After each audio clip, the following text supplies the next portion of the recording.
welcome to Newswatch Scotland. Do you remember these headlines? The headlines were based on accusations made by the Scottish Tory party. Ruth Davidson's party had accused the Scottish Government of having bullied the National Audit Office after the organisation withdrew a report that claimed 500,000 Scots would pay more tax under the SNP. The Tory accusations were broadcast that evening on the flagship BBC Scotland radio programme, News Drive. There's a growing political row tonight over the impact of Scottish tax plans. The Tories accuse the Scottish Government of bullying after London-based auditors withdrew claims that 500,000 people would pay more tax in Scotland than in England. After Scottish officials contacted the NAO, the report was withdrawn. The Tories accused the SNP of trying to hide the facts, but the Scottish Government said their figures matched those used by HM Revenue and Customs, and the Tories should apologise to impartial civil servants. There's a growing political row tonight over the impact of Scottish tax plans. The Conservatives have accused the Scottish Government of bullying after London-based auditors withdrew claims that 500,000 people would pay more tax in Scotland than in England. There's a growing political row tonight over the impact of Scottish tax plans. The Tories have accused the Scottish Government of bullying after London-based auditors withdrew claims that 500,000 people would pay more tax in Scotland than in England. But Scottish ministers dismissed the Conservative claims as complete and utter nonsense. The accusation also featured on the evening news programme Reporting Scotland. There's a row tonight over the impact of Holyrood income tax changes. The independent National Audit Office estimated that 500,000 Scots would pay more tax than people in England this year. But that was withdrawn after the figures were disputed. Well, I'm joined now by our political editor, Brian Taylor. So, Brian, why the confusion over this? It started as a relatively dry set of stats from the NAO. They reckoned that in the current year, 17-18, some 507,000 people in Scotland would be paying more than they would if they were in England because of changes to the higher rate tax threshold. Now, the Scottish Government figure has always been less than that. They reckon it's 368,000. Their officials duly pointed that out to the NAO, and the report was hastily withdrawn late last night, but not in time to prevent it being a dominant story on many of the newspaper front pages this morning. Now, in itself, that's a contentious question, but you know what? This is a proxy for a far bigger row to come, which is over potential changes to tax rates and bans for the year ahead. The Conservatives getting in with their fight in advance of that, if you like, accused the Scottish Government of manipulating the figures. They said they were bullying the NAO to try and cover up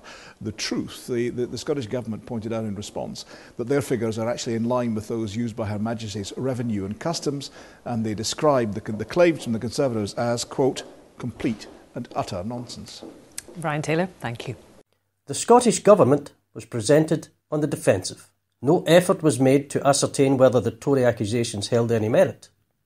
This was despite at least one newspaper editor insisting the National Audit Office had been challenged on its figures but had been unable to defend them. The story came and went, with the bullying accusation against the SNP administration left hanging in the air. Then, 2 weeks later, the truth emerged. According to the Herald newspaper, the National Audit Office had admitted it had issued an overestimate of the number of income taxpayers. The organisation had revised its estimate down, in line with the SNP's own figure. It was true.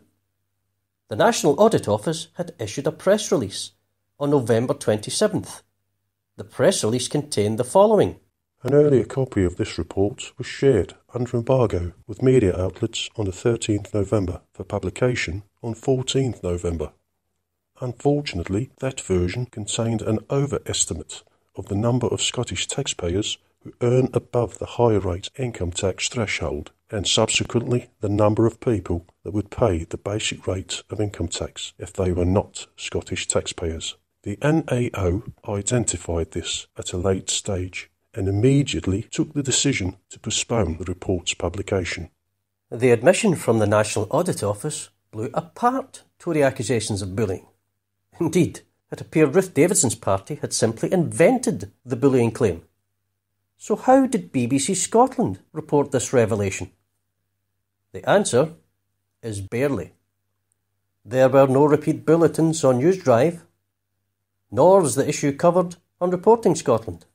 The only mention of the National Audit Office admission was a late evening bulletin. The National Audit Office has backed down after a dispute with the Scottish Government over the numbers potentially affected by higher tax bills in Scotland. The NAO previously estimated that 500,000 could be affected, but a new statement just released uses a revised figure of just under 400,000, in line with calculations deployed by the Scottish Government. The news bulletin was 22 seconds long. It was broadcast at 7:30 p.m. on November 28th, a full day after the National Audit Office issued its statement admitting its error. It makes no mention of the admission. Also missing was any reference to the bullying accusation levelled by the Scottish Tories, an accusation that had now been proven completely baseless. Let's have a reminder of how much coverage BBC Scotland gave to what we now know was a completely false accusation levelled by Ruth Davidson's Scottish Tories. There's a row tonight over the impact of Holyrood income tax changes. The Independent National Audit Office estimated that 500,000 Scots would pay more tax than people in England this year. But that was withdrawn after the figures were disputed. The Conservatives, getting in with their fight in advance of that, if you like, accused the Scottish Government of manipulating the figures. They said they were bullying the NAO to try and cover up the truth. The Scottish Tory accusations received widespread coverage on the BBC. The proof that they were baseless was all but ignored. As far as can be ascertained, BBC Scotland never returned to the false bullying claim levelled by the Scottish Tories. Members of the public who may have believed them true have been misled. Thank you for watching.